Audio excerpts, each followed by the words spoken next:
Despite my compelling accent, I think it's pretty obvious English isn't my first language.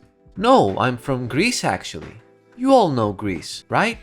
It's the place to visit to buy overpriced memorabilia, get blackout drunk, and turn into a tomato because sunscreen is overrated. But what am I saying? This is the country of art, democracy, and culture, right? Well, it pains me deeply to admit that all of our creations nowadays are just cheap knockoffs of Hollywood and American culture in general. However, it's amusing to see our attempts to imitate fail spectacularly. And this is where today's movie comes into play. The Dragon Phoenix Chronicles Indomitable is the first Greek fantasy film ever made, directed by Thanos Kermitsis in 2013, based on the award-winning Greek comic book series The Dragon Phoenix Chronicles by artist Yannis Rouboulias. With a cast of up-and-coming actors and a budget of €10,000, it managed a perfect 50% score on Rotten Tomatoes. Audience score, that is. No one official bothered to review it. And that's a shame really, because even though it's kinda mediocre, it's still a commendable attempt at creating something different and grand in scale. Granted, it follows all the high fantasy tropes and is a knockoff of more popular movies, but what did you expect? So it's time to draw our swords, wear eyeliner for some reason, and go to battle as we look at the Dragon Phoenix Chronicles Indomitable. Our adventure begins with a quote from Gandhi of all people and the nightmare sequence. Our hero Dragar, played by Yannis Rouboulias himself, wanders the Greek countryside after the typical summer forest fire when suddenly his beloved appears. She frees him from his chains, embraces him and asks, "Why are you not here?" Thankfully, the red mist saves him from her nagging and wakes him up in his cold, unwelcoming cell. He must now fight for his life in deadly gladiatorial combat. Well, gladiatorial may be a bit of hyperbole, as the arena looks more like a backyard than the Colosseum. They're not even using weapons for crying out loud, this is just a brawl. Regardless, he wins and we move on to the next scene with the most generic fantasy music imaginable.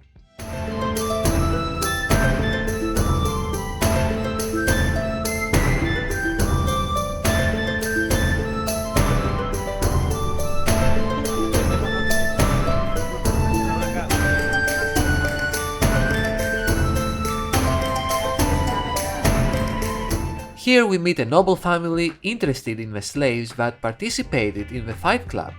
I love how Dragar is wearing proper armor, while the rest of the slaves don't. I guess he leveled up a bunch, huh? Anyway, Valeria takes a liking to Dragar and wants to buy him, even though her father Achillonius and her brother Octavius are against it. Eventually though, she convinces them and Dragar is sent to the baths to get cleaned. In the baths, Dragar hallucinates his wife again and manages to overpower two guards with full plate armor using nothing but a ceramic pot. Holy shit, he's badass, and lucky they untied him before bathing him. Leaving the manor, he kidnaps Valeria and runs off into the woods, where the rest of the movie takes place, as indie standards dictate. So Achillonius, in a state of fury, rallies up all his troops and mercenaries to chase down Dragar and save his daughter. He even takes Flavius the slaver with him for some reason. I guess he needs some comic relief in his journey, since this guy is the Jar Jar Binks of the movie. Εσύ φταίς! Τι έκανα πάλι? Ο μονομάχος σου. Μου πήρε την κόρη. Την πήρε με ποια έννοια?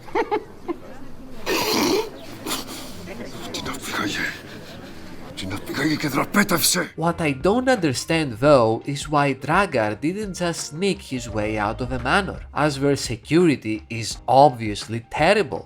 Dragging Valeria with him only slows him down, especially since we're gonna hunt him anyway. Her insults don't help the situation either, and Dragar bitch-slaps her twice to show his appreciation. Are we sure this is the good guy here? I mean, don't get me wrong, Yannis is a great comic artist and I love his work, but I'm not sure his portrayal of Dragar is the best. He barely has any lines throughout the movie, he only has one expression of boredom, and his acting is pretty low energy for a barbarian. I understand they tried portraying him as a silent badass anti-hero, but he feels more like a dismissive asshole to me. Valeria isn't any better either, as her attempts at escaping or calling for help are absolutely pathetic. Thankfully though, Falco, played by the director Thanos Kermitsis, is hot on their trail, guiding the rest of the army towards them. Dragar and Valeria hide in the forest in a shameless day-for-night scene, with rain and lightning sound effects playing, but without any rain at all.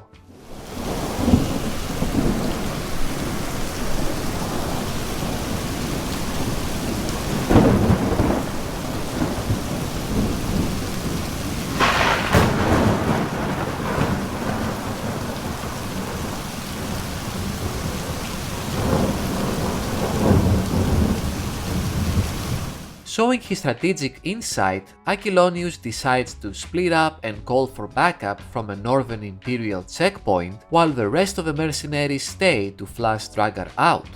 Aquilonius is a rough general and a stern father caring for his children, and the actor Meletis Georgiadis does a good job portraying all that, for the most part at least. Sometimes I feel like he's trying too hard, and I don't understand why he's doing that weird thing with his jaw. Nothing of note happens for a while. A quick montage of everyone traveling, pointless dialogue between Aquilonius and Flavius, and Dragar giving a motivational speech and a backstory lore-dump to the person he kidnapped without her will. Έχεις δικαίωμα να μου πεις τι μπορώ και τι δεν μπορώ να κάνω. Μόνο εγώ το ξέρω αυτό. Και βάλ' το καλά μες στο κεφάλι σου. Όταν θες κάτι πολύ το κυνηγάς. Και δεν σταματάς ποτέ. Ποτέ μέχρι να το πετύχεις. Eventually, Aquilonius and his army reach the northern checkpoint, which seems abandoned. Luckily, a random barbarian comes out of nowhere and guides them to his leader, inside a cave that looks like a spooky skull with horns and flames. No red flags here whatsoever, and the leader doesn't look creepy at all with his weird mannerisms and spooky knife. He even agrees to help Aquilonius. What a nice guy! After that, we have an action-packed scene of Falco's mercenaries sharing war stories and singing dramatically. I understand that the movie tries to build up the characters and the world with scenes like that, but they drag on for way too long with little to latch onto. Finally though, they find Dragar and Valeria and a very confusing fight scene begins. Wait, why do you have a plasma rifle? What the fuck? So, we have medieval-like plate armor, Roman customs, and steampunk weaponry? What sort of universe is this? And that's not the only confusing thing here. The camera work is nauseating, with excessive shaking, zooming, and way too many cuts. Oh well, at least Dragar kills everyone as they come to him one by one, and escapes by diving off a cliff, dodging arrows and axes. No one went to grab Valeria during the fight, by the way. You know, the thing you were paid to do from the start? Well, Octavius does end up finding her, but things take a dark turn pretty quickly. You see, Octavius is to marry Valeria by order of Aquilonius, keeping the family blood pure and all that nonsense. But Octavius wants to collect early, it seems, and well, we are treated to that kind of scene here. Valeria calls out to Dragar to save her, and he doesn't fuck around. After fixing his broken bones by simply pushing them back in, he beats Octavius to a pulp and slices his throat in front of his sister. Tough but fair. Meanwhile, Fulgrim, the creepy barbarian leader, uses his occult powers to summon a demon beyond this world, an unspeakable evil that the mortal mind cannot even comprehend, and its mere mention brings fear into the hearts of men. A big titty goth GF. Just give me a moment, please. It's important. With the power of the evil goddess by his side, Fulgrim poisons Aquilonius and his men and imprisons them. Gee, who saw that one coming? He looked like a real stand-up guy. Back to the happy couple, Falco shows up and is all like, "Look, I know you brutally murdered most of my men and my employer, but we can talk this through, right? Just let the girl go." But Valeria, thoroughly Stockholm syndromed, proclaims she hates her father and wants to stay with Dragar, despite him having no interest in her whatsoever. A quick montage and some character building later, the trio fights a bunch of weird ninja wolverines sent by the evil goddess. And to be honest, they suck. They die in a single hit and they barely even touch our heroes.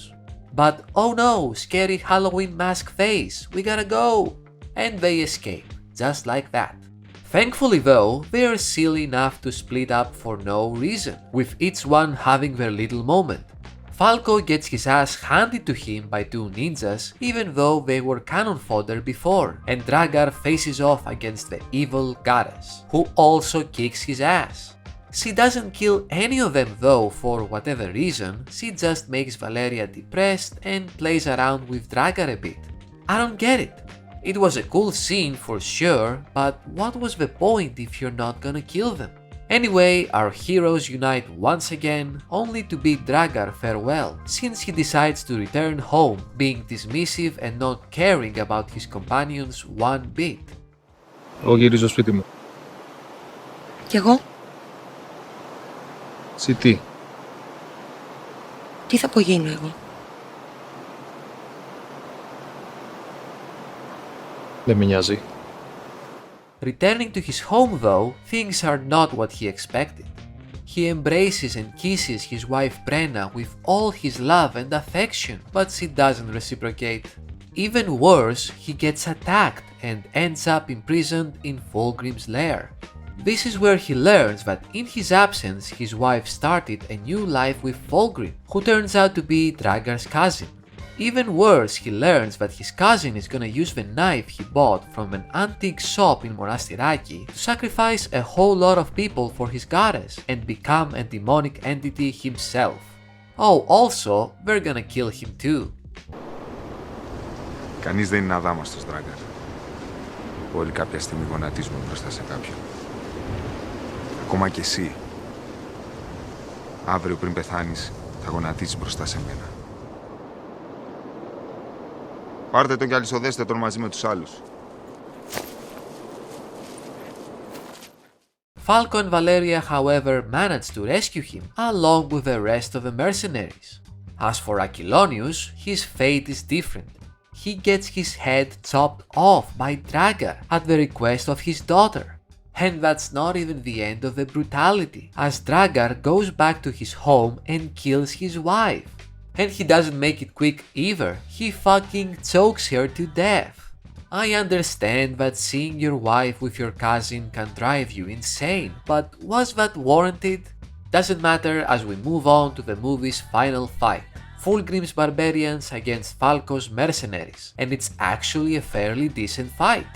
Λύκοι στο βορρά λιχτούν και στη μάχη ξανά μας καλούν.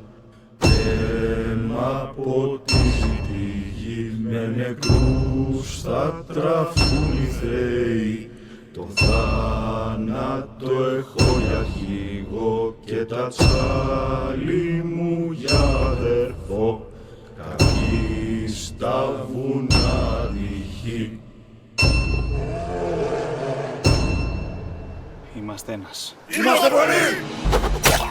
No annoying camera work and some cool action set pieces. I liked it. Unfortunately, things don't look too good for Falco and his buddies. Out of nowhere though, Dragar comes once again to the rescue, chopping everyone down like they're level 1 mobs in an MMO. But of course, we can't forget about Fulgrim, his cardboard helmet and his spooky knife. With the moons aligned and the blood of his tribe spilled, he is now ready to unleash his true form upon the world, which I gotta say is hilarious. Okay, to be fair, the transformation scene is impressive and the effects are fine, but the costume looks very cumbersome, which is probably why Fulgrim is simply standing still, slapping Dragar around. The googly red eyes don't help either. Just when all hope is lost though, Valeria manages to distract the beast, allowing Dragar to grab the spooky knife and stab him through his heart, saving the world, I suppose. The movie ends with Dragar abandoning Valeria and Falco for the 20th time and running to the mountains in search of new adventures. And that was the Chronicles of Dragon Phoenix Indomitable. You know, for such a low-budget indie production, it's not half bad. Sure, the script has some clichés and plot holes, the cinematography is mediocre, and there's not enough action, but it has a beautiful amateurish charm to it, and you can tell it was a passion project people cared about. It starts slow, yes, but things get more interesting as the movie progresses. Given the circumstances and their budget, I think they did a great job, and I wish we got a more fleshed out sequel. In an ocean of Greek productions that are just boring dramas or unfunny comedies over and over again, Indomitable stands out as something special, and we should celebrate such works by supporting the artists. Check out Yannis's comics as well, they're amazing. Maybe one day we'll get another Greek schlocky action movie to feast on. But until then, that's all I had to say about the Chronicles of Dragon Phoenix, Indomitable. Thank you very much for watching, I hope you enjoyed it. Leave a like if you did, comment your thoughts below and subscribe for more stuff. You know how it goes. You can also support me on Patreon or become a channel member for early access to my videos and other perks. Have a great day, and until next time, take care and have fun.